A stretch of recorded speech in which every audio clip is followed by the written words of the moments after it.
This is an oral history interview with Tom Mudrock and Roger Delforge for the Louisville Historical Museum. It's February 19th, 2018, and I'm Barbara Chagan. I'm with Adie Kuffner and Jean Morgan. Jean is on the camera. Adie will also be asking some questions. To start this out, through the First and Second World Wars, the Korean conflict, the Vietnam War, and other world conflicts still going on, as well as in peacetime, Louisville men and women have served their country. Today we're interviewing these two Vietnam veterans about their service, as well as their longtime friendship and growing up here in Louisville. So first, we're going to ask your names. We'll start with Roger. Any nicknames that you want to mention, and also tell us when and where you were born, and your parents' names, and possibly your grandparents if they were also in Louisville. And tell us when your family members first came to Louisville. Okay. Roger? My name's Roger Delforge. I was born 544 Grand Avenue, 1946. Number 6 of the clan.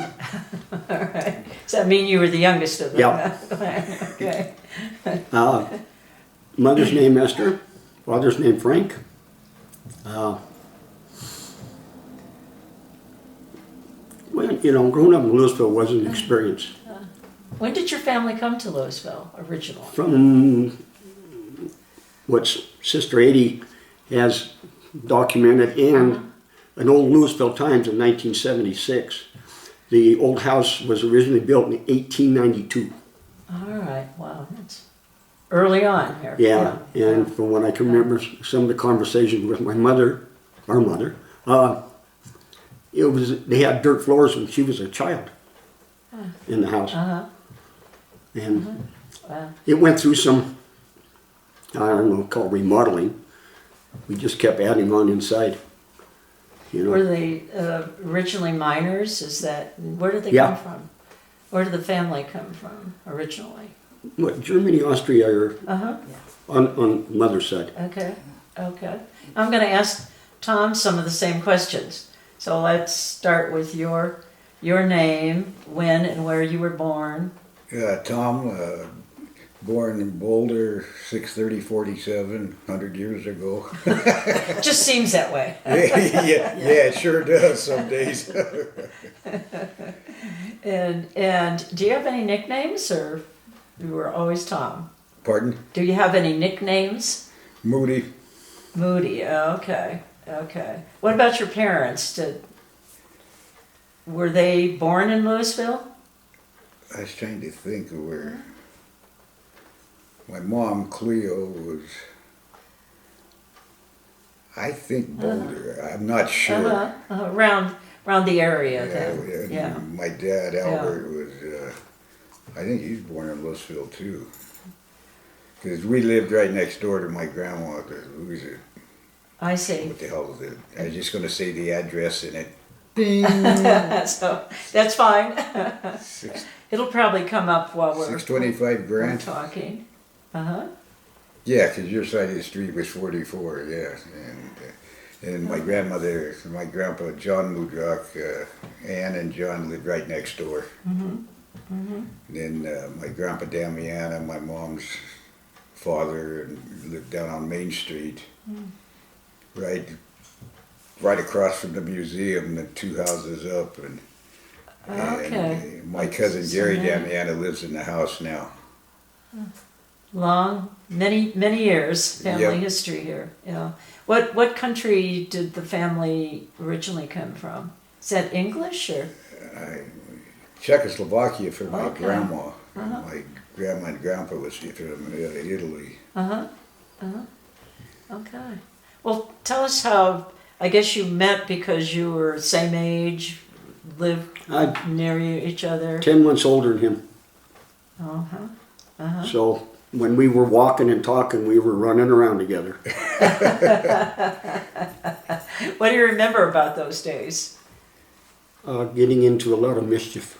playing football in the dirt streets. Right. Well, a lot of people you talk to, they don't believe that we still had outdoor toilets then either.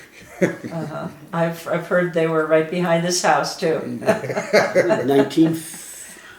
1953, we got indoor plumbing. Something around then. Yeah. A little bit Yeah. later. It was a little Yeah. later than Yeah, a that. little bit Yeah. later than Yeah. that. 55 maybe, I can't remember. Do you remember your first encounter of meeting, or was it just a happening? I mean, do you? Well, no, but Mom used to take me over after he was born. Mom used to walk over to visit Cleo and family. So, yeah, I met him when I was just maybe 11 months old. He was a month old. Yeah, I don't quite remember too much about that, but Yeah. Okay. yeah, but yeah, from the time we could run around town, little kids, 4 or 5 years old.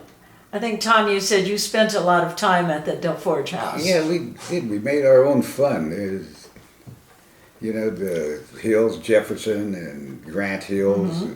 We used to go on our sleds all the way from there down home. And then down from Joe Malcolm's. And, Yeah. Yeah. they'd go up a shovel, Harper Lake, ice skate. And, yeah, it was pretty neat. Everything was right Yeah. here for you. Yeah, well, there wasn't a lot of traffic, so we didn't have to worry too much about getting run over. Yeah. Were they still red dirt streets at that time, or had Oh, they yeah. paved the streets? Made a nice mound for kicking the football until you crashed. Lots of road rash up on bicycles. And then you carried all the red dirt And into the then, house. Is that what happened? Roger's house was here, and then there was an empty lot, and then Mary O'Brien's. And we got, 20-some inches of snow when we come up with that idea of using roller skates for cleats to play football with that. I remember that. Weren't too fast, but by golly, we didn't fall down So you played football in the snow? in roller Oh, skates. yeah. Yeah, okay, in roller skates. Yeah, but the roller skates on for cleats to... So where'd you go to school? Louisville High. Well, Yeah. I went right here to St. Louis School, Catholic school. And you went to the elementary school? Or? we're Memory Square Park. Across the Yeah. street. Yeah. And met up after Public school. Yeah, the public school. I think Mom went there too, if I'm not mistaken. That's right. That's where I learned to write so well, from doing I will not this, I will not, I will not. Did you have to stay after class to Oh, write yeah. that? First day of second grade, I had to write 500 times something I did. And it just continued. Because you didn't learn. Yeah.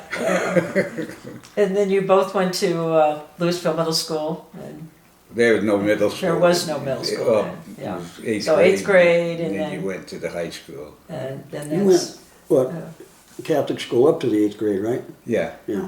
And he only went. And it was 7th, 8th through, 9, 10, 11, 12 when I went. And everybody else in my family.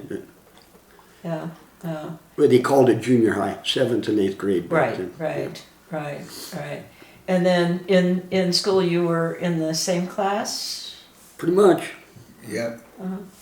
in high school. And what about sports? You Well, I played football. seemed like everybody had some sports. Tommy at played the- football for a year or two, and then he found other fun things to do. I went duck hunting. Tell us about the duck hunting. You started that pretty early in your life. Yeah, when I was 8 years old with my grandpa hunting pheasants. Well, there used to be pheasants all over here in town. Down at Johnny Hicks's, Bessie'd chase them around with a fishing net trying to catch them to... You're kidding, really? Yeah, because we lived right here. I'd come home from school in the front door, grab a shotgun, boots, go down, see Mary Johnson wave at her, go around the chicken coop, and where the elementary school is now. If I ever walked 100 yards past the where the elementary school is to get my limit of pheasants, that was a bad night. And then we'd go down over the tracks from my grandpa Damiana's house on Main Street, down to Lastoka's farm to Mayhoffers down on the creek by Larry Hafner's, and Out by the cemetery. Yeah. for limited pheasants. And So after if you shot a pheasant, did you have to dress it, clean it? oh yeah, learned that. And I was also told that if you shoot it, you eat it. And I had to be a smart aleck and shoot a crow. And somebody told my grandpa that I shot the crow and I damn near had to eat it. So that I learned. That was the last crow you shot. I learned real quick. You go by the rules. And Yeah. Roger has a really good pheasant story. He had mentioned Yeah. the Hickses, Johnny and Bessie Hicks. Well, they were like my grandma and grandpa. And I used to go there for lunch all the time. In high school a lot, and then after got out of the service, I worked here in town, and so did Tom. So one time I come home for lunch, and I smelled something. I'm going, boy, this smells good. I said, what we having? She goes, we're having pheasant. And I says, what? Grandpa John don't hunt pheasant. She goes, no, I caught it. It was hung up in the fence in the backyard. I went down and wrung its neck. And we're having pheasant for lunch. I said, okay. Okay. Okay, by me. What about fishing? Did you Yeah. catch a lot of Oh, boy. fish? And, Yeah, his grandpa taught him, and Johnny Hicks taught me how to fly fish. yeah, I got lots of pictures at home of us up in Basalt. You know, me and Raj, Donnie, and Donnie Why Cummings. basalt? What, Big fish, yeah. nice fish. Well, Yeah. the older guys. And then Used to all go the up old- there. The old timers went up there, and we just continued The and we- tradition, I We guess. really had it made Yeah. because the lady that owned the fishing cabins, the Rainbow Motel on the Frying Pan, would let us stay in the house. We stayed in the cabins for a long time, but she'd let us stay in the house and stuff for free. And of course, we'd shovel snow. We used to go up first, Yeah. like, what, 20-some years we went up there. The 26th of February was our first fly fishing trip. And When did you learn to drive?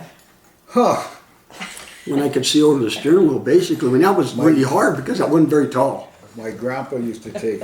Then you Yeah. weren't very Well, I tall. ain't very tall now either, but you know, Used to God take made it all the way to 4x4s. 5'6".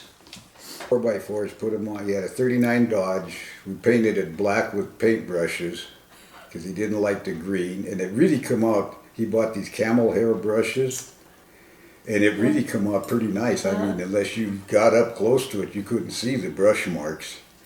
And I masked it all off. And but he'd take those 4x4s and put them on the clutch, the brake, and the gas pedal. Because your legs were too short to, Yeah, to and then reach. pillows behind me, and he says, if something happens, we used to always fish Marshall Lake and Boulder Canyon. He says, you're going to learn how to drive, and you're going to be able to get the car home if something happens to me. And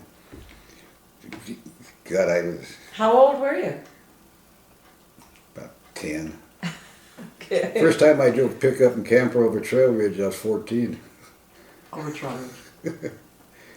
Yeah, you'd take the old man's truck Yeah. to school when he was working, and I don't know, he was working someplace and had a ride, so my mom would give me the keys. And Did you put a lot of other kids in the car too? Did you go to Mostly just- dances or what did? It was usually about, well, it was always me and Raj, Donnie Cummings, mostly the three of us. Tommy Cisneros, he was always in his car. Whoever had gas. Yeah, whoever could afford 23 cents a gallon. What about your first car, Roger? Well, first I learned, actually the first time I actually drove from Lafayette to Louisville, our brother Don had a 61 Chevy and automatic, and he let me drive it from Lafayette to home. Didn't hit anything, so I guess things were good. But that was still a stretch. Yeah.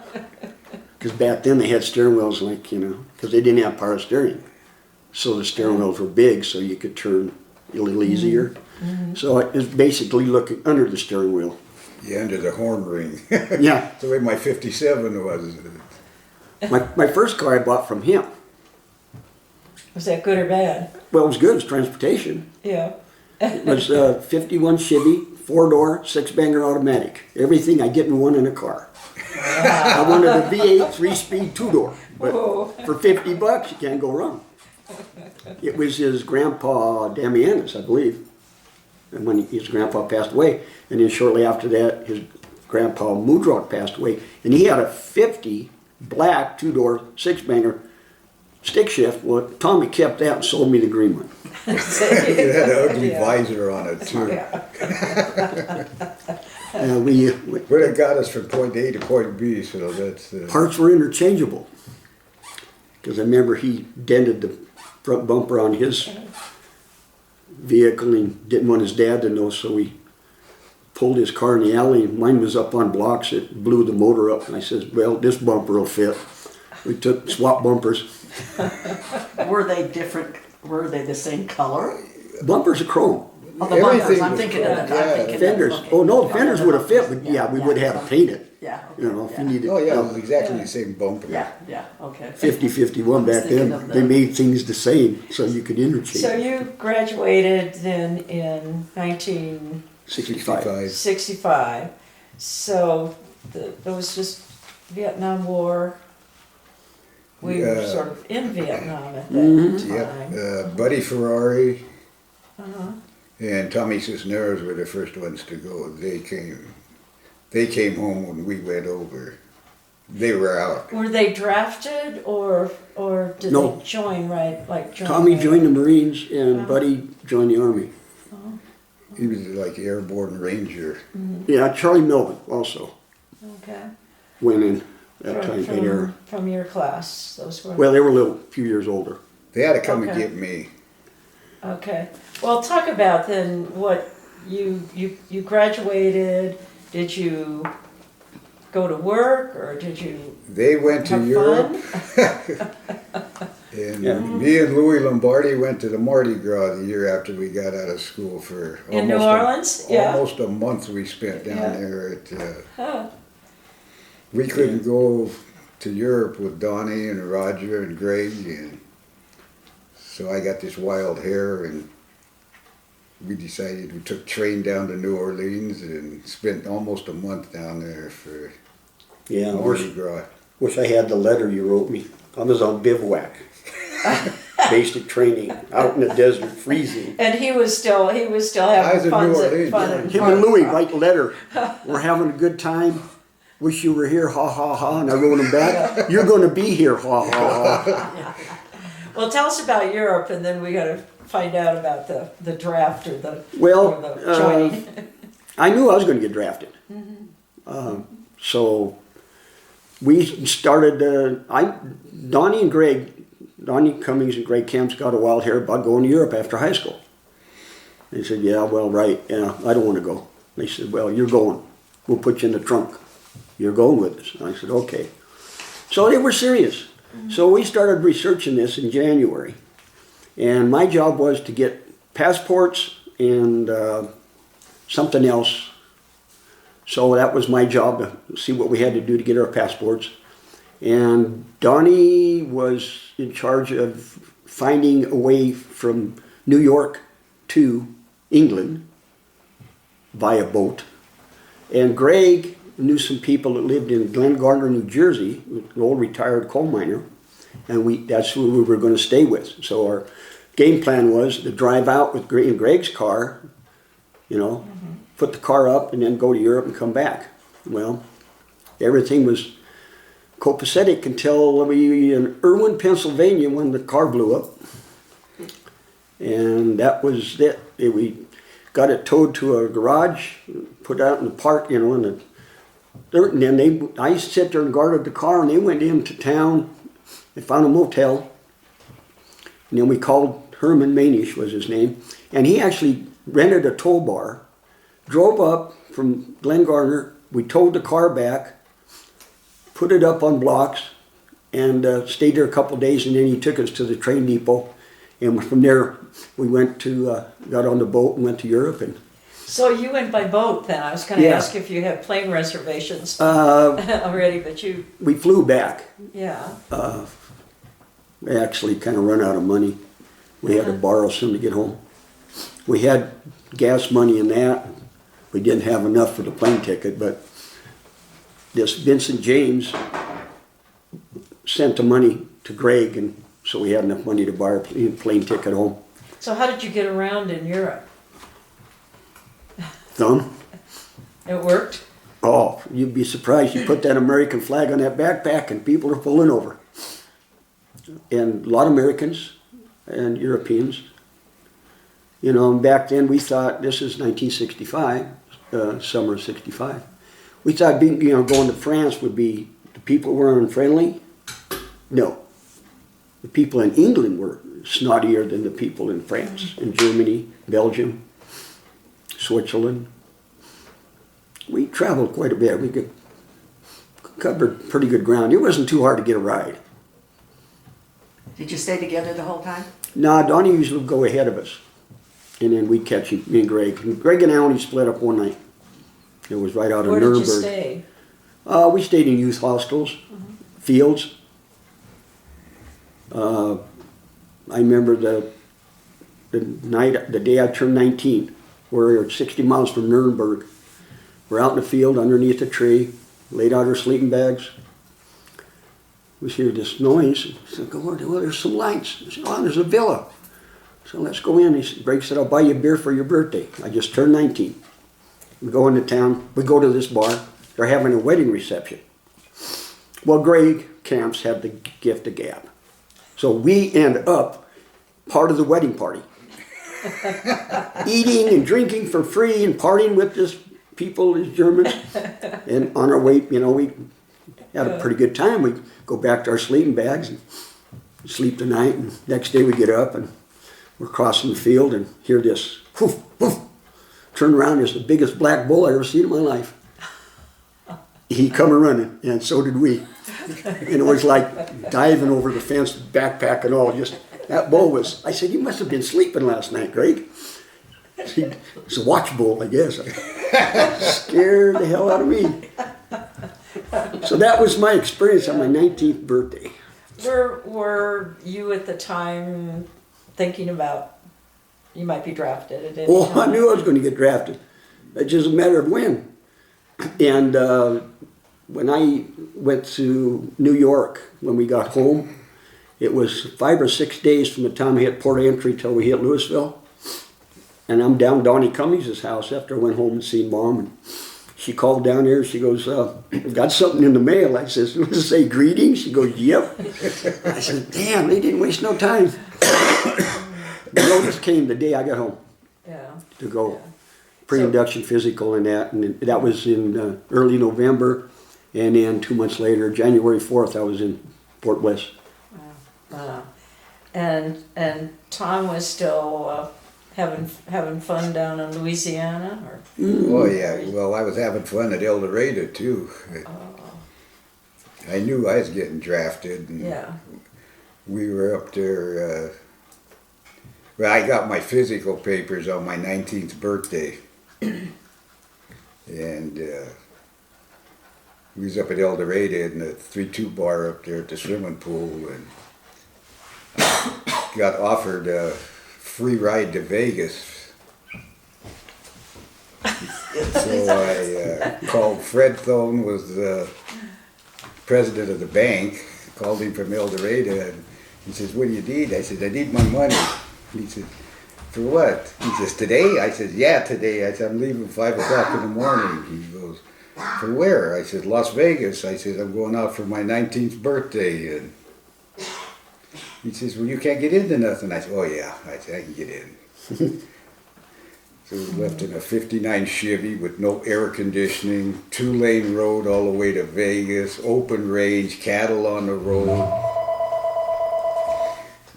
Got there, and I stayed in almost every hotel I could think of just to say I was there, and then spend the night. And the only place I got thrown out of was the Golden Nugget downtown. And I come down in the sands, 3 o'clock in the morning with Rosemary Clooney, Bobby Darin in the elevator, and they're really nice. And you know, just got to BSing with them, and so he set us up at the table right by the stage, free drink tickets, but we didn't get like a bunch of jerks either. Maintained it. Yeah, it's pretty cool. And then the guy that I went out with, I got in a to-do with them, so I got mad and I hitchhiked home, beat him home. First ride I got in Las Vegas went all the way to Price, Utah. From Price, Utah, I got delivered right to the front door of the. And in the meantime, I had wrote my mom and dad a note. They were up at our cabin in Grand Lake, and I said, quit my job, went to Las Vegas. I said, see you later. Do you think that, for both of you, that you were going to sort of have a fling because you knew that you were going to be drafted or Oh, yeah. had to join and I thoroughly expected that I'd never see Louisville again. That's just, Well, I enlisted after 4 days. Basic training. You take tests for 4 days. Two Okay. falls. Yeah. Some essay. They said I qualified to go to electronics school. I said, fine. What does that mean? They said, well, it cost you another year. I said, maybe I won't go to Vietnam. I'll get some education out of this. And so I enlisted. so if you'd been drafted, you probably would have been sent Oh. right to Vietnam. Yeah. Wait, was that the Army? Mm-hmm. Yeah. Did you? We both went to Fort Bliss, Texas for basic, and then I went to Fort Monmouth, New Jersey for electronic school, transmitter repair and technical control. And then from there they sent me to Okinawa, and I spent 21 months on Okinawa, and that pretty much ended my 3 years. I was done. What was that, Okinawa? What, was it a base or? It's an island, Yeah. 67 miles long, 10.7 at the widest. It's like driving from here to Colorado Springs. There you run out of real estate. The U.S. had a base there. Yeah, we were the main hub of the wheel of all the Far East communications, top secret, you name it. We had 20 or 52 crypto circuits all over the world. Vietnam, Korea, Guam, everywhere you can imagine. But like I said, we were the hub of the wheel. So all the stuff from Vietnam and Korea and that came through us before it went to Hawaii. When you say it all came to, you mean like equipment and things, or? Messages. Messages. Yeah, Okay. over transmitters, from one transmitter to the next, to us. And then I think it was landlines from Hawaii down to, somehow, all the way to, from Hawaii to California. So But it Roger, was, your training when you went to Fort Monmouth, was that in communications? Yeah. Yeah, that was. it was a transmitter repair school and then an extension course of technical control. That was another 10 weeks. Then I got held on casual. They told me they had to check on my trip to Europe that I might have ran across some communists, and I told them, I says, chances are I did, but I wouldn't have known it. She used So- to be investigated for. So it cost me meeting with the another 2 or Russians. 3 months. I sit in casual. Really? And when I got to Okinawa, the 3 guys that went ahead of me, they were all E4s, and I was still an E3. So I kind of slowed my process of, getting promoted a little bit. But Yeah.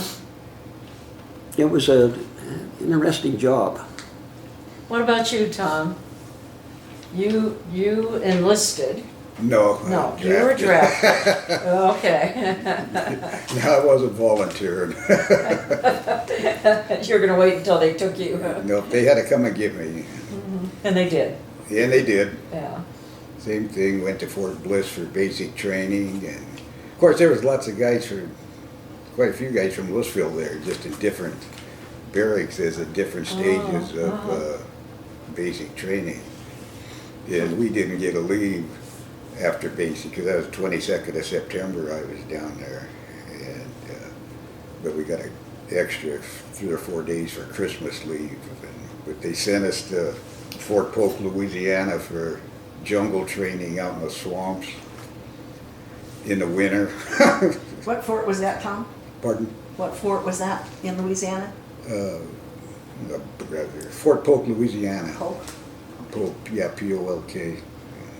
Yeah, if you from basic training, you went to Polk or Leonard Wood, you know your next stop was Vietnam. Well, you must have been ahead of the game, so to speak, though, with all your outdoor experience and everything growing Oh, up. yeah, you know. According, you know, And I was so a naive lot when of people that came I in. got drafted, you know, I just assumed everybody hunted and fished. And we were out there in White Sands, New Mexico, by Fort Bliss, that's where the rifle range was. And, you know, you're out there with these guys and they have no idea what end of the weapon the bullet's coming out of or goes in, and I'm going, oh, this is really Might have grown up in New York City or something. They didn't have that. Then at Fort Polk, I wrote Larry Schreider and Greg Camps a letter. They were at Fort Bliss, coming right behind me. I said, man, I said, whatever you guys do, try to figure out something where you don't have to come to Fort Polk. I said, because it's a and it was old condemned barracks, burned down in less than 2 minutes. Wow. President Kennedy, they still had the circles with numbers on how they were supposed to be torn down. You had a fire watch, top floor, bottom floor all night. It took about 2 minutes to burn one down if something went wrong. And, but anyway, we were out playing in the swamps, and I was telling Raj this morning, and my bunk was on the bottom. There was a wall heater there, and we had all this junk on it, and I was throwing my bayonet against the wall, and sticking it. And somebody said something, and I went too hard, and it hit on the handle. Well, it knocked a hole on the outside right there. And a friend of mine up on the top bunk that was up there, he said, sure, you got to make the hole and air condition my bunk. And anyway, we was laughing about it, and pretty soon he says, what's the matter? I says, there's 2 voices right outside of this barracks. And I says, I know them voices. And I went running outside, and there was Larry Schreider and Greg Kemps.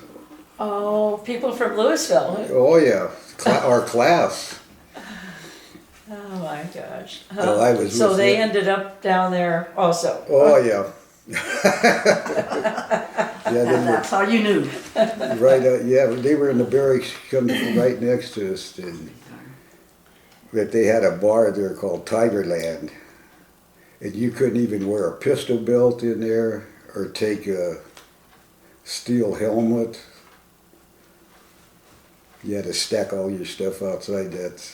Everybody was going to Vietnam that was in there. And it took about 1/10 of a second for 2 guys to get in a fight over something. And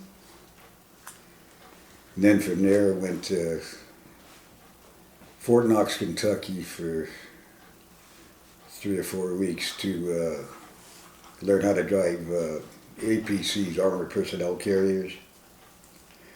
Past that, the only time I never did drive one overseas or operate it, but rode on them. And I mean, you didn't ride inside them, you rode on top of them because of the mines. They'd blow it up. How many people did they hold? Pardon? How many people did they hold? Oh, probably crammed 12, 14 people in there.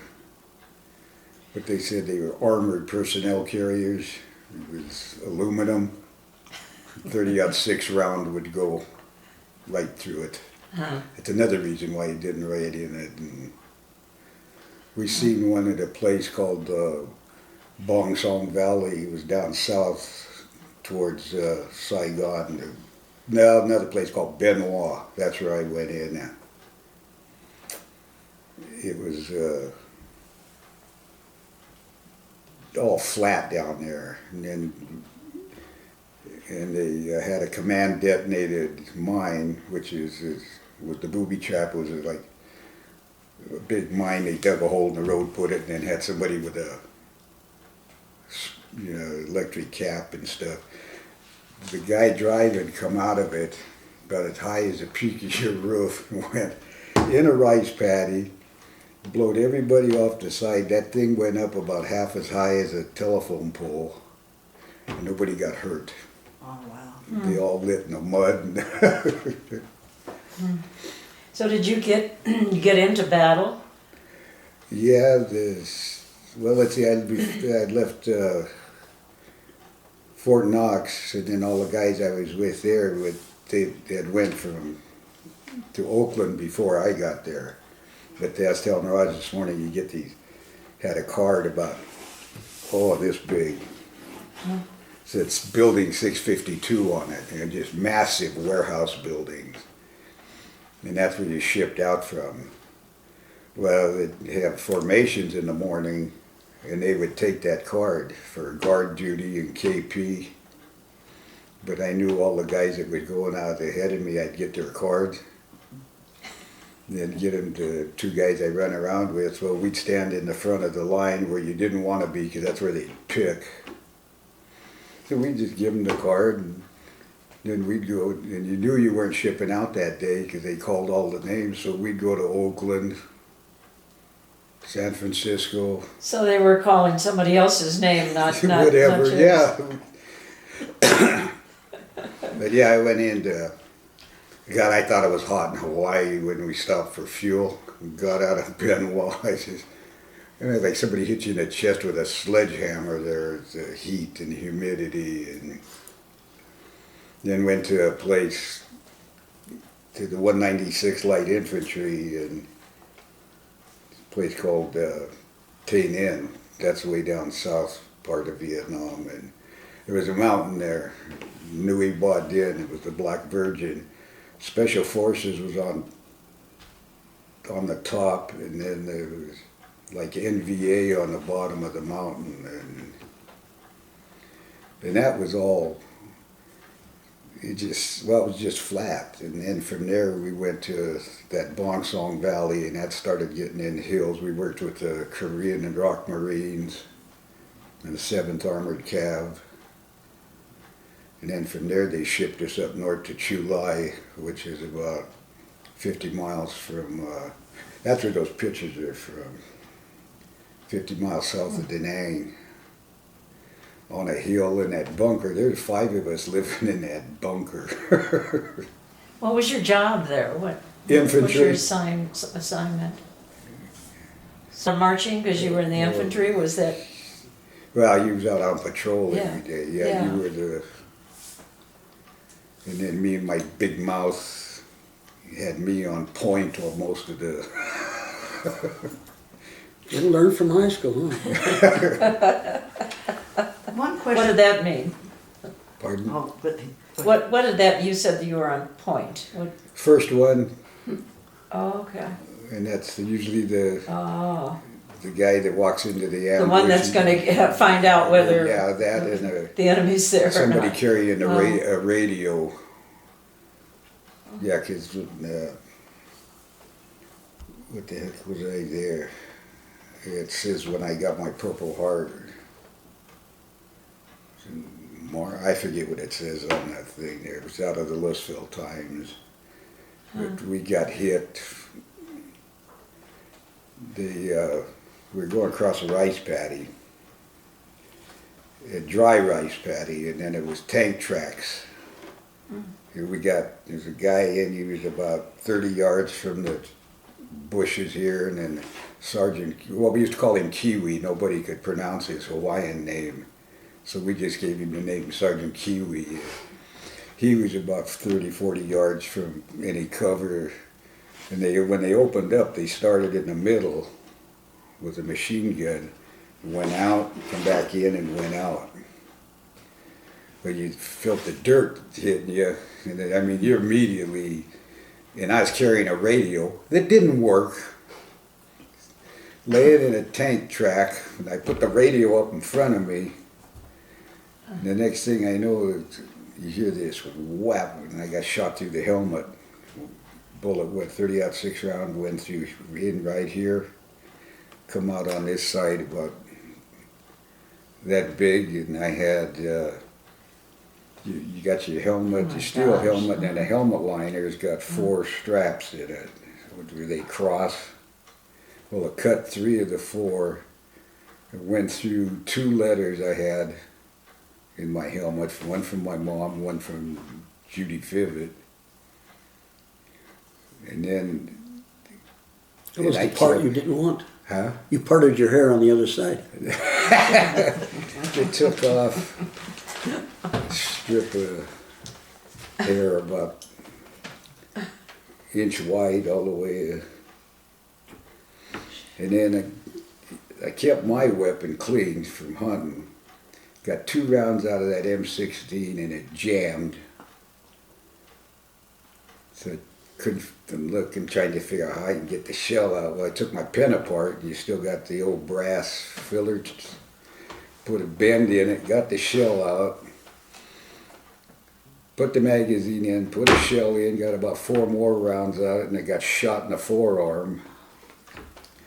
Next one hit the magazine. And then when them guys finally got there, well, and then this kid on the end, Chuck Downey, I've got his name off that traveling wall. When they opened up on him, they started at his ankles and ran up to about here with that machine gun. And then they hit Sergeant Kiwi. Good Lord was watching over me. They hit another guy. They were just wounded though. Chuck was the only one that got killed that day. But it's so damn hot, you know, you had your shirt unbuttoned. And when them friends of mine finally got there, and the gunships come in with the helicopter gunships, got up and I looked at my shirt, and Ed Swift, that friend of mine, says, "Look at your shirt. And right here, there are 4 bullet holes." I think somebody was looking Yeah. over Dick that That day. helmet got hit twice. I with an M1 carbine, come across like this, and put a dent in it when it it didn't go in. But Were there medics there too? pardon? Were there medics with your group or The what? I'm sorry. medical people? Were they? Yeah, we had a Here. medic with us, and, but he was taking care. I told him that I'm fine. Don't worry about it. Go ahead and. That friend of mine, Joe from Kansas City, says I'll never forget that sound when that bullet hit that helmet. I said, "You think you'll never forget it?" And so you were being shot at when your gun jams, and you have to do all of this mechanics to your gun Yeah. while they're still shooting at you Yeah. in order to try to defend them. Wow. The M14 was a better weapon than the That's M16. what I got.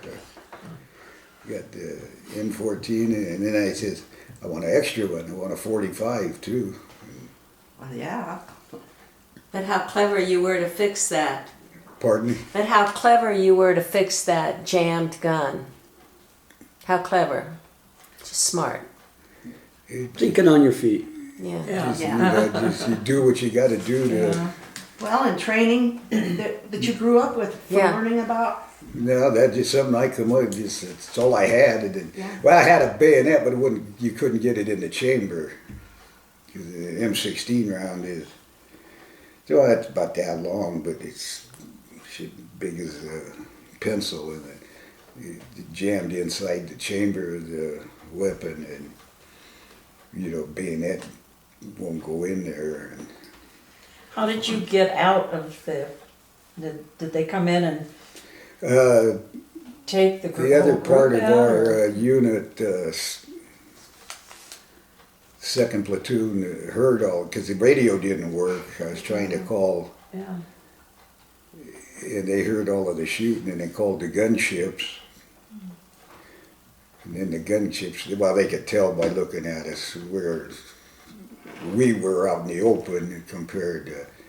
And then they just started with their rockets, and they first started with the M60 machine guns, each door of the chopper. Excuse me. And they opened up with the machine guns and the rockets, and of course that dissipated everybody. And So they were shooting from the air then? Oh, yeah. Helicopters, yeah. One of the questions I was thinking of, Tom, when you went through your training, your jungle training, how long of that training did you have? How, and what did it entail to prepare you for what you were going to go into? walking around in mud. Okay, yeah. You know, and then of course we all, they had it was just so thick, and how to look for booby traps, and it's like not quite 8 weeks. 8 weeks, okay. 8 weeks to And prepare then, you for yeah, Vietnam. and then they had a mock POW camp where they really, they had lots of people that was watching, because a lot of guys didn't put up with that. They weren't supposed to get carried away, and you were supposed to play along, you know, well, that somebody goes up and starts smearing mud in somebody's face, a guy'd get up and knock them lieutenants right on their butt. And then I got caught, of course. But then we're laying there and they're kicking mud and stuff all over, and I went like this and looked, and the fence had it's kind of, about like this, but it was up about that high where somebody, so I just kept inching my way in the mud, and that guy turned his head, and I went, me and this other kid, I says, come on. I says, when I say go, we're going. And he says, where we go? I said, out under that fence. And I says, we're on the, it was like, this was the compound. There was nothing over here. There was a road back to the barracks and stuff. And he says, where are we going? I said, just follow me. So that guy turned his head, and we went out, run around, went right back to where the headquarters were. It was a 3/4 ton with a tarp on it. Got in the back of that. They went right back to the company area. We went in, took a shower, went to Tigerland, had a beer. This was all your preparation. This was your training. Yeah. Your training. That day you were training. You got to learn where all the bars at. Right, So right. basically, their job was to put it to you, and you were kind of to withhold. You were supposed to try to Try escape, it. yeah. Okay, well, you did. Yeah, I just happened to notice the fence, and you know, and you didn't have a pistol belt or nothing on, so your canteen and that ammo pouches and all of that stuff didn't catch on the fence. It was just fatigues. And So how many months were you in Vietnam and actually sort of a whole year, fired at? Yeah, yeah. 365 days. Well, but after you were shot, did they put you in the hospital or just? I went to the aid Patched you up? station, and they put peroxide. I said, good enough. I says, I kept that. I didn't bring the helmet home. I got in a fight with the first supply sergeant where it was at. And, well, I had it. I was wearing it. And I wanted to bring it home, and then he started, and I just, fine, whatever. I said, I just want to get the hell out of here. And Well, because he tried to charge me, my feet were rotten off from being wet all the time, and I needed a new pair of boots. I walked into the supply room, supposed to just, you know, give them to you. yeah. He set the boots up there, and he said, that'll be $50. I went like this, my 45. I had 8 rounds in a magazine, 1 in the chamber on half-cock safety. I set it down, I pulled the hammer back, I said, paid in full. Paid in full. You got your boots. Got my boots. Well, were you then sent out into the fights again? I mean, after Oh, yeah. you've been injured, that wasn't enough to keep you out. Oh, no. Ah. And then what I learned in Boy Scouts, I helped save a friend of mine's right leg. His name was Lenny Kubashevsky from Minnesota. We were on operations up north, and it was wet rice paddies. We was on a dike, and it was up probably 200 yards to a tree line.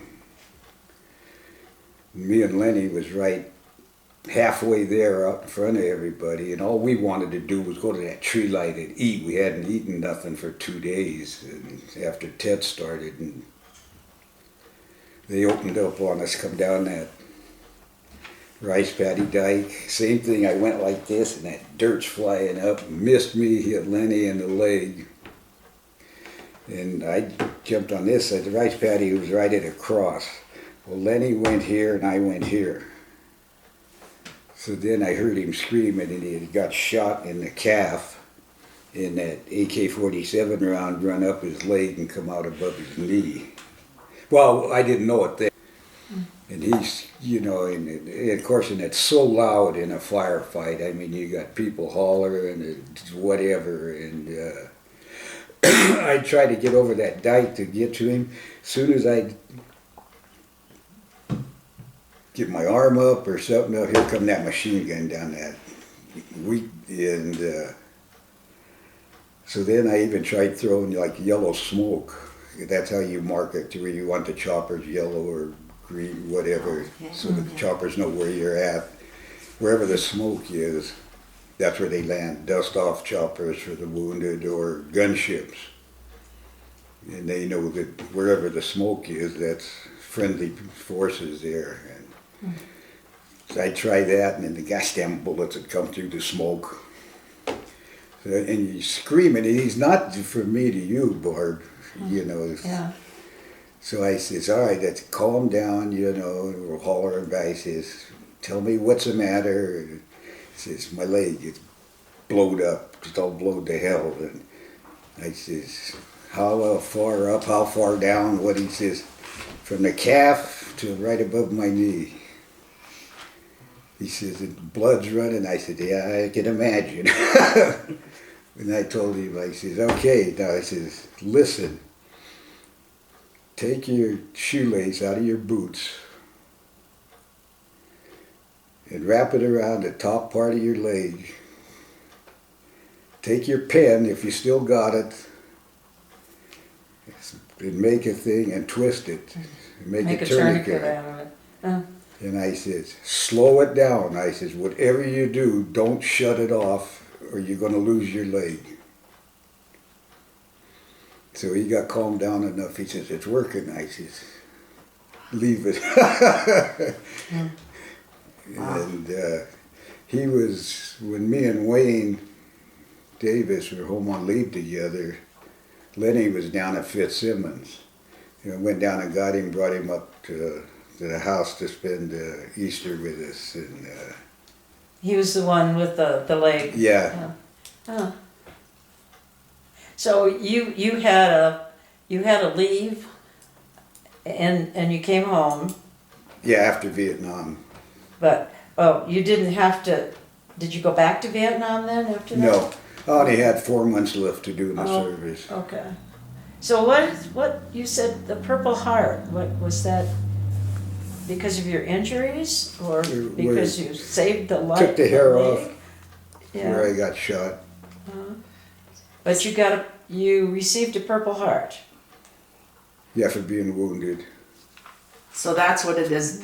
When you get wounded in battle, everyone gets the Purple Heart. Yeah. Did they present it to you? Or did they just send it to you? The Purple Heart.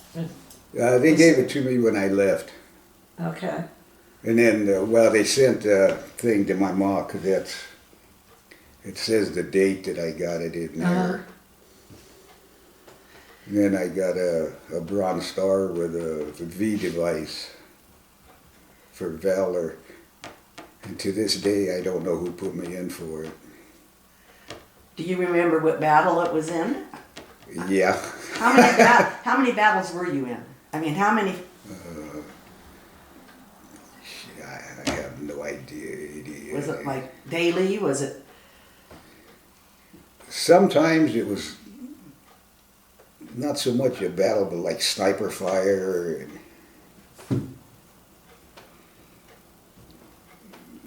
And you were out in the bush most of the time, every day. And I was reading a letter from General Westmoreland to another officer, a friend of his, and he described Vietnam as being an impossible war because you didn't know where the battle was going to be at times. It was like they'd come in, you'd have a battle, and then in the night they'd leave and Oh, go yeah. elsewhere. It wasn't like World War II, World War I. Yeah. You couldn't, it was difficult figuring out. Because I think it's on one of them CDs. That we, as far as I was concerned, good thing I didn't see Westmoreland. That some of the shit he had us doing, pulling bodies out of tunnels and stuff for body count. That was the big thing, and and you got a rope and these things be laying out in 120-degree temperature and trying to pull them out. And we used to call them black pajamas that they wore. They'd come off, the skin had come off, and then they'd say, oh, there's one, there's. I said, there's. Did you have to go into the tunnels every time? Did you I go went in a couple of them. Were they quite intricate? Oh, yeah, they had hospitals in there and everything. Yeah, I just took filters off the cigarettes of your C rations. Use them for earplugs and take you 45. And I went in I went in a couple of them and I said, nah, I'm not. Because they usually had them booby trapped with snakes or grenades or. One story you told me, well, tell the story about the snakes and the leeches and. Yeah, the bamboo vipers. We used to call them two-steps. That's what you'd get after it bit you. About 2 steps. And on the leeches, the leeches are this long, big around. I got holes on my shins, under my, I don't know if you can see them. There's some on both legs though, and that's the only thing the mosquito repellent did. It took the leeches off. You squirt them and they'd fall off. We used to thing go like this. When they'd latch onto you, squeeze till they blew up. What was it like then coming home from being in the midst of the war and then suddenly you're back here and It was hard to get used to the quiet. yeah. Of course, and then any loud noise, you bailed under something or. Did you ever think of re-enlisting? You didn't don't miss even it. want to know what I told that captain when he suggested it. I had similar experience, I guess.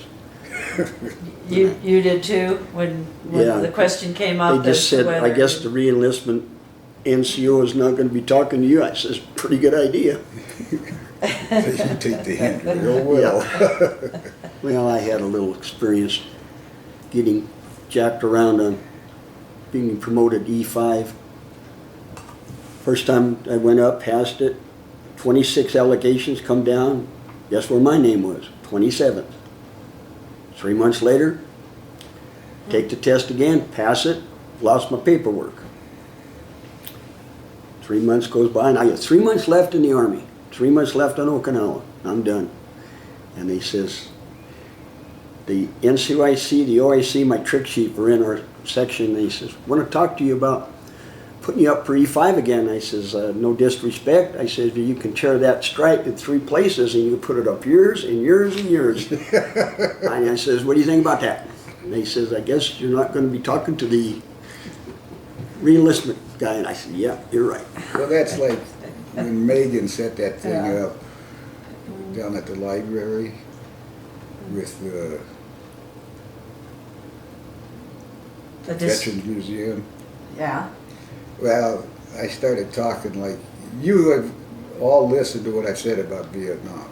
Down there I'd start, and them guys, don't get me wrong, they're all vets or whatever, but they were majors, captains, and it was the same old bullshit. Political, that's all they were concerned with. they didn't want to hear what I They wanted, didn't wanna what hear I your had to story. say.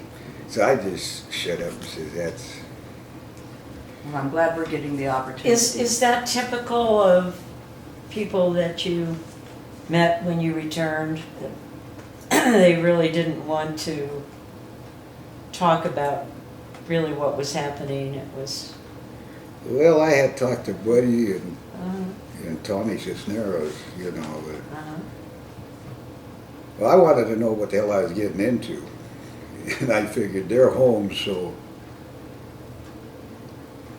what to expect. what you could expect when you got home. Yeah, there was quite a few people there, but of course my old man wasn't there. He was doing his thing at Rocky Flats because what he was concerned with was one of these, Dollar signs? the Yeah. almighty dollar. So was the town welcoming when you came home, Tom? Pretty much, but they had no idea what you went through. No. You know, and I mean, that's not their fault. You know, because a lot of the stuff that was written up in papers and whatever is making it look good, and you know it's all garbage because, you know, we did take back whatever, but just like 80s. You won some battles. Is Yeah. that what you're saying? But the political aspect of it was not being told as it was happening. Yeah. That's the way it was happening. Well, we had one bad incident. One New Year's Eve, we were down, Russ and I, to Cummings partying.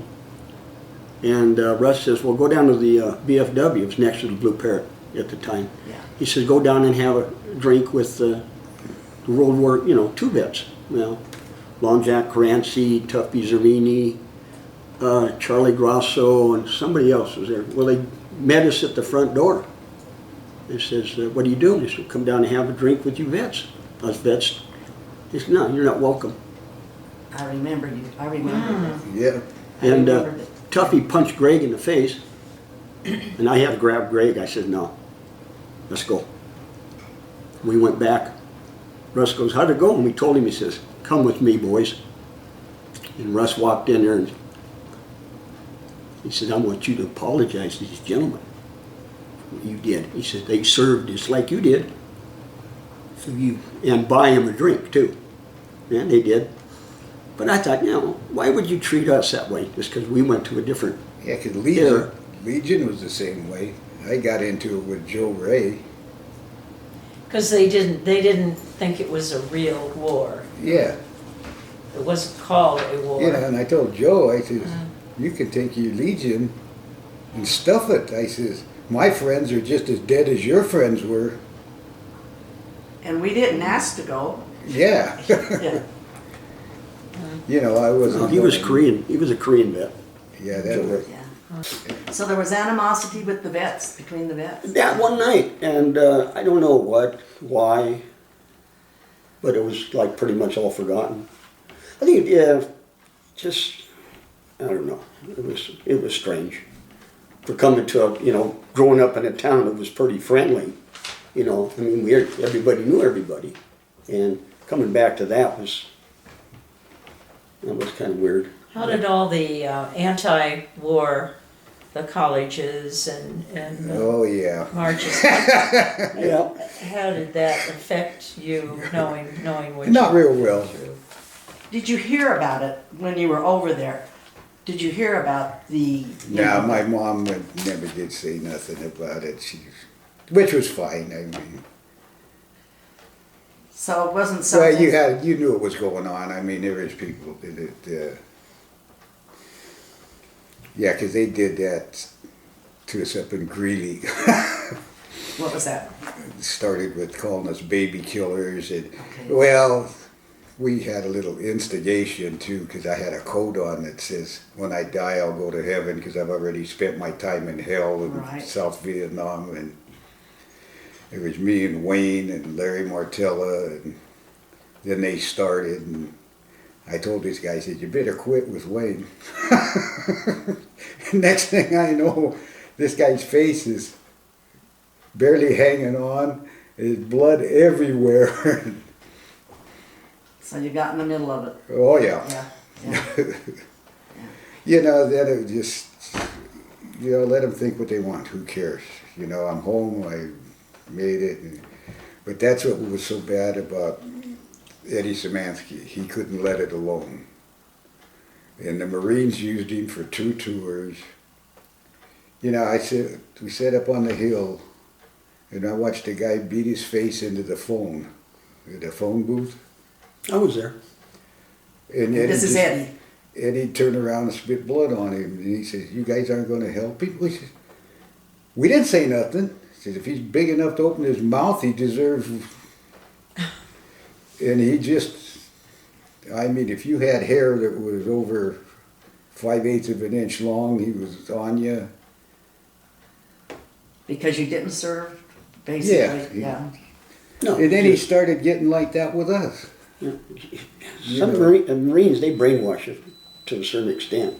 Yeah. You know, that's a shame. I run across Eddie on Okinawa by just dumb chance. Me and my friend Pat Cameron he was from Pontiac, and we got off work one night and we went down to this one restaurant in town in Poza, and we're sitting there eating and by the window, and I looked out and I looked at Pat and I go, "Oh, homeboy just walked by, I'll be right back." So I ran out to hollered, "Hey, you dumb Polak," because I knew I'd get his attention there. I did. He come a running, he was ready to fight until he said, "Oh, Roger, it's you." I said, "Yeah." I said, "I didn't know what, if I said Ed, he probably wouldn't turn around." He said, "Probably not."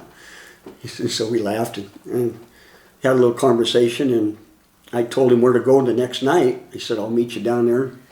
Well, I had to work, and I couldn't get none of my buddies to swap with me, so I never got to see him again until we got home. But Okinawa was interesting. Greg Camps, who moved to Louisville, it was Joe Camps, Greg, and Timmy. They moved back. I think Greg was 5 when they moved here. Well, of course, he grew up with Tom and I. You know, we went to school together in high school, and so Greg and I go to Europe with Donnie Cummings. So I'm on Okinawa. About 2 o'clock in the morning, I'm off, and I get a CQ runner comes up and he says, "Roger, you got a phone call." And I says, "What are they calling me at 2 o'clock, 3 o'clock in the morning?" I go down and I said, "Who's this?" He says, "It's Greg." I said, "Where you at?" He says, "I'm on Okinawa." Well, I said, "Okay, I'll come get you." Well, I assumed he was at Kadena Air Force Base. I go down there. Apparently he went to the bathroom when I got there, because I looked everywhere, couldn't find him. I said, "Well, I don't think he's here." So we went back, and I had woken up my buddy Bill at the time. We go back, and pretty soon, "Roger, your buddy's calling again." I said, "Okay." "Greg, ask somebody where you're at." He says, "Okay." He says, "I'm at Kadena." I says, "In the passenger area where people get..." He says, "Yeah." I said, "Okay, I'll be down." And I'll get back down there.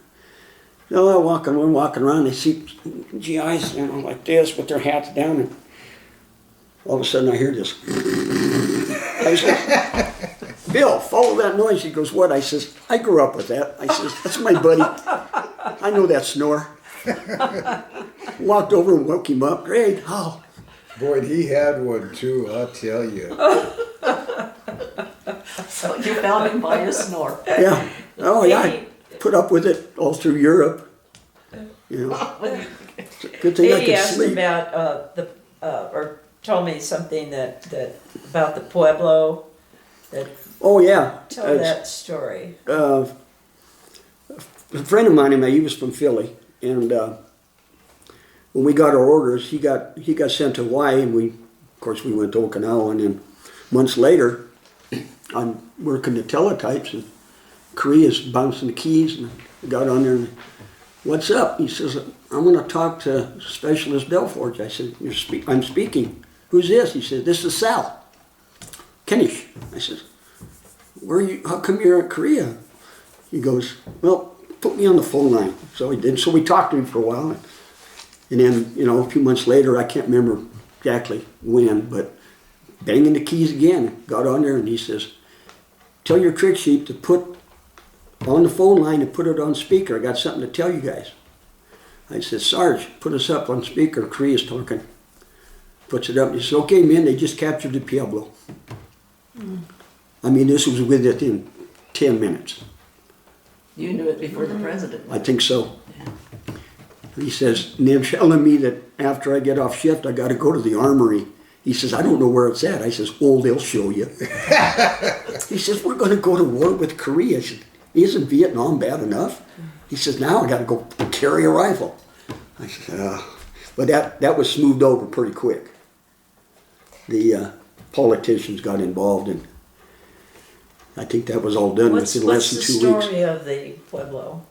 It was a spy ship, and they got inside inside of they were, I think it was a 13-mile radius of Vietnam, Korea, whatever, same thing with Vietnam, but they were outside Korea. Well, they got inside of that 13-mile. So the Chinese said, nuh-uh. I said, no. Well, we wasn't doing anything. Yeah, right. Somebody on the street could tell you it was a spy ship, and they were lying. No, we didn't know. We were fishing. Yeah, right. So did they jail the? Oh yeah, they took all the crew off. Well, how long did they have? I'm trying to remember how long I don't think they it had was. them captured. I don't think it was more than 2 weeks before they got it all settled out. Yeah. The guard government finally said, "Yeah, okay, you caught us. Give us back our guys, and we'll move our ship." And I can't remember all the Gene's got a details, question. but it wasn't that. But it was an interesting little scenario. Going like, yeah. no, we were fishing. Yeah, right. Fishing for what? Secret information. Secrets. Yeah, it was pretty funny. Gene? Tom, I wanted to mention that I did go to the panel that you were on at the library that you were talking about earlier. And I had the same thought that I didn't get to hear your story. So I'm really grateful for you to come Oh, well, thank today you. and tell. Yeah, because boy, when Ted started, Yeah, They were- that was inappropriate, and I'm really pleased that you're here. Both of you are here today. And by the way, you have a great head of hair. Yeah, we're so happy that we still have hair. yeah, so I tell everybody, I don't care if it turns pink, as long as it stays up there. Yeah, well, that night that Ted started, Yeah. Now tell us about that. I mean, they hit every major base from Saigon, Cameron Bay, all the way north to the DMZ. The hill we were on at Chu Lai was a couple miles off the coast. They didn't hit our hill, but you could see the airstrip at Chu Lai. And they used to have what they call quad 50s. And that's a deuce and a half with sandbags and 450 caliber machine guns and a truckload of ammo. And they had the quad 50s backed on the airstrip, fire and 100 rounds a minute, whatever. And then the gunships were hovering like 4 or 5 foot off the ground with all the rockets and minigun. They guys invented their own things for the M60s. They mounted them in the doors so they could just swing them, where they didn't have to hold them. And then they put the miniguns in there on both sides. And the minigun fires 3,000 rounds a minute out of one side, 6,000 out of this one. 3, 6, back and forth so the barrels don't melt. That would, in firefight, if we could get water, you just stick the M60 down in the rice paddy, cool it off so it, but then they That chopped it. minigun was like a Gatling gun, wasn't it? Pardon? It was like a Gatling gun, the mini one. Well, they called it, it's a minigun. It rotates and it just goes. Kind of like I mean, it is 3,000 rounds comes. It's amazing. Because then we used to call it Puff, the Magic Dragon. It was an old C-130. They had different names for it at different places up and down the coast. But where we were up north, we called it Puff, and it was C-130, and then they cut holes in the side, and they had automatic. They had miniguns, 20mm miniguns like off the fighter jets. M79 rounds which are about that long, 17, about that big around, high explosives. They go. I carried one. It comes out of the barrel. Well, a picture of it's in there, and it spins. It goes 15 meters, and then it arms itself and blows up. It's like a grenade. It's a grenade launcher, is what it's called. But these are automatic ones out of them. And that plane had come over, and its sky would turn red with the tracers, because every fifth or sixth round in them, that belt of ammo is a tracer, so you know where it's going. And it just turned red from the sky, just. Wow. But they choppered us up to, and I had spent, after R&R, I got 2 R&Rs because I got in good with this Gillespie headquarters company, and but I stayed with a kid from the Air Force. We'd go down. I stayed an extra. I got my week R&R, so I stayed. I always bucked the system. Stayed an extra 5 days at Da Nang. The guy from the Air Force kept calling the company area that couldn't get a plane out from Da Nang back down the coast 50 miles to Chu Lai. My lieutenant, when I finally got there, he said, "You could have walked in a week." I said, "How about that, huh?" He's a pretty cool guy, though, yeah, let me tell you. We took care of him, he took care of us. But we lit on, and China Beach was nice. China Beach was an in-country R&R. And I mean, it was really nice. They filmed that series they had that on China Beach. Yeah. Yeah, it was a beautiful place. Yeah, and they had a show. They had Freedom Hill, it was called, air-conditioned show, but it was blown to hell from. And then we went to help 1st Marine Division. They run into 1,500 NVA, a couple thousand meters from their headquarters company. They had like an island. And they were set up there, and it was shaped like this, with an escape thing out the land out the backside. And I was Alpha Company, and they sent Charlie, Alpha. We were on one side we were away from that. Well, this battalion commander, Charlie Company, got him out in the middle, and there was probably 150, 200 yards of rice paddies to that island thing. He gets Charlie Company out there, tells them to charge. Well, they got out in the middle of it, and they opened up on it and wiped out Charlie Company.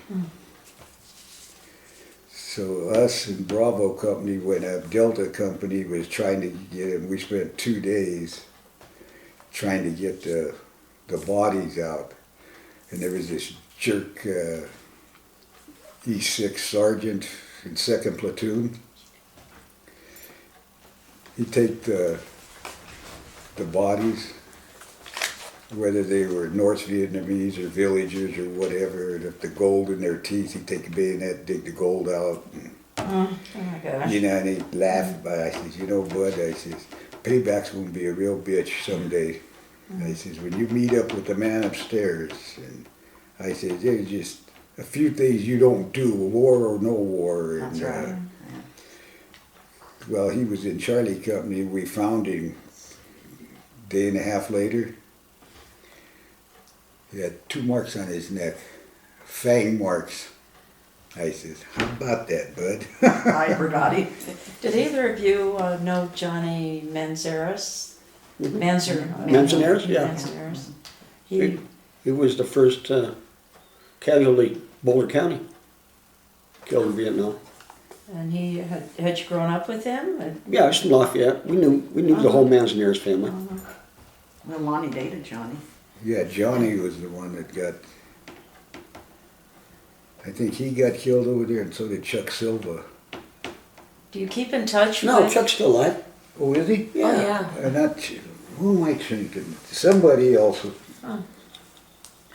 Do you keep in touch with your buddies from? He does. I did when I was at Fort Monmouth. Well, at Basic, I met a guy from Longmont His name was Joe Mares, and after that, we did run around a little bit together. And then another guy by the name of Mike Chikalakis was from Denver, and his grandpa lived in New York City. And I spent a weekend with him and his grandpa. And then two guys from Denver,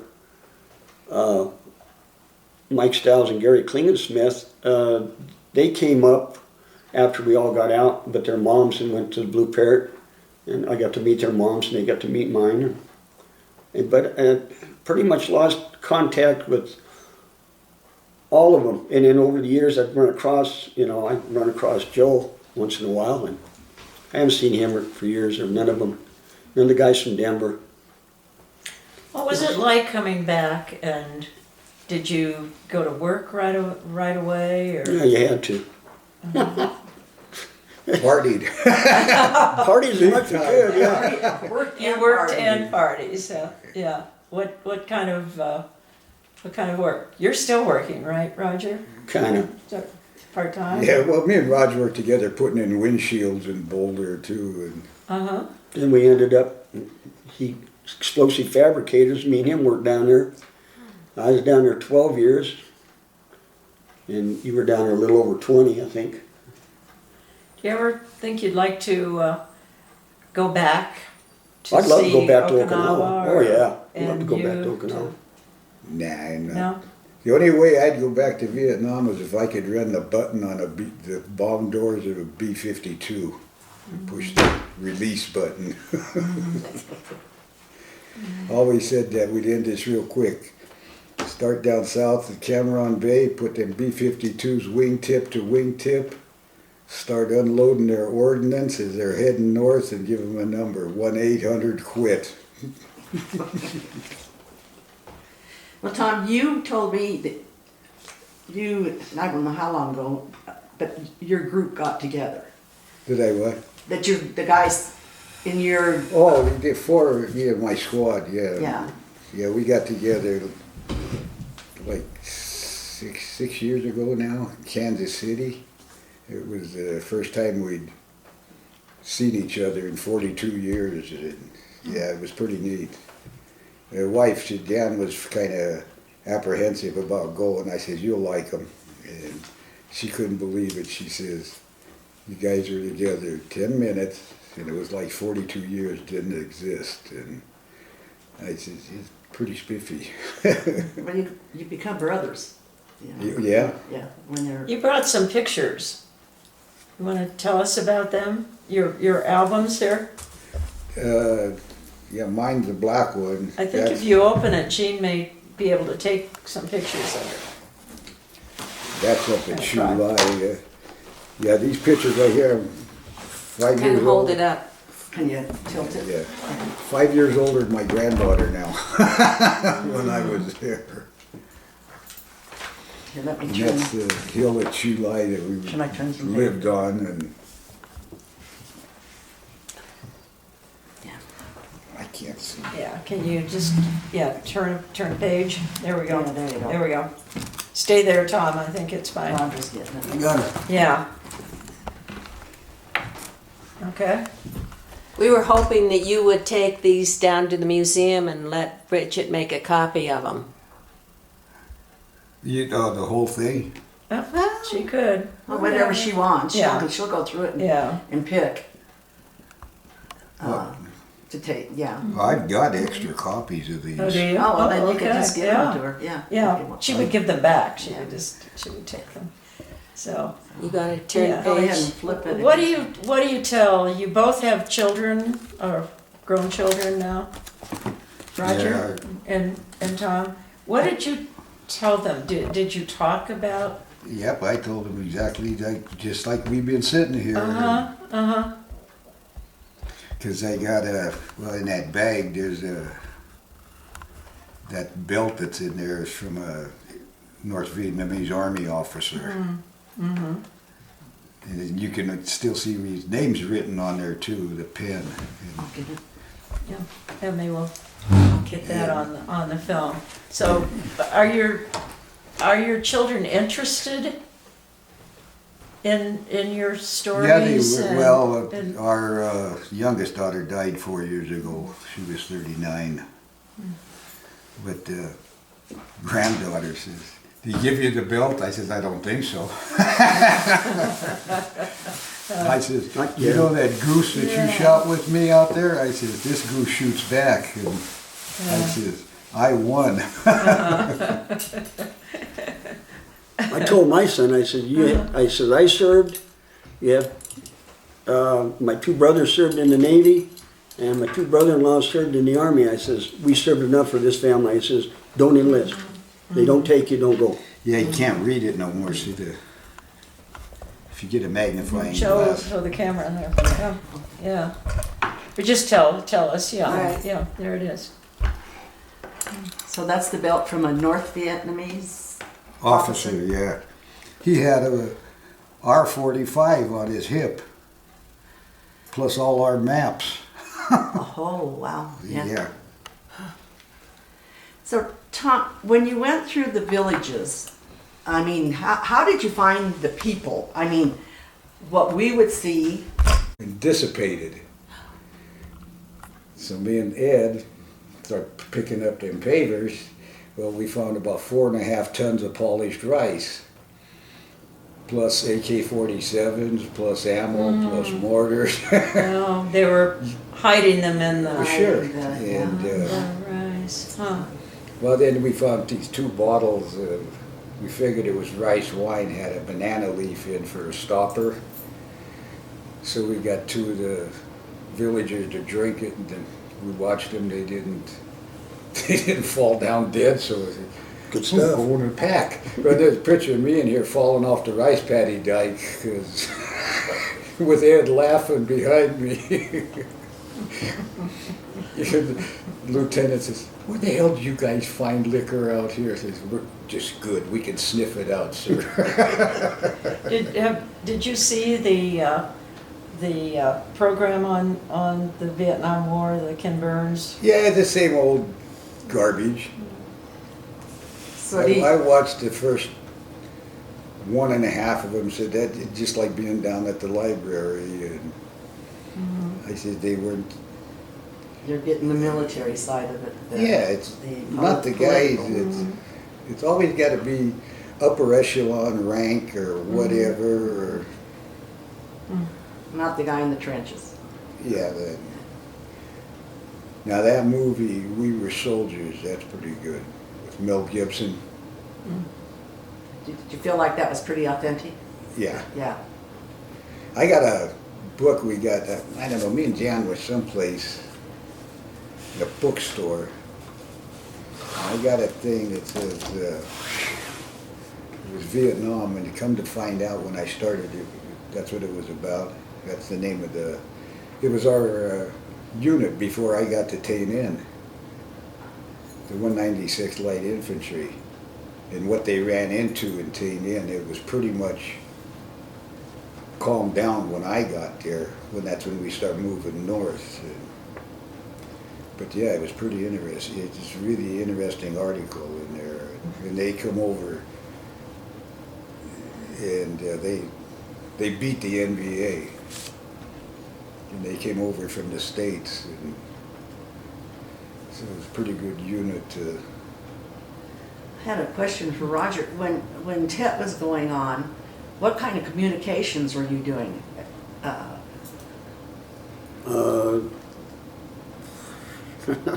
Yeah, well, we were only allowed to monitor it for a few seconds just to make sure that everything was running like it was supposed to.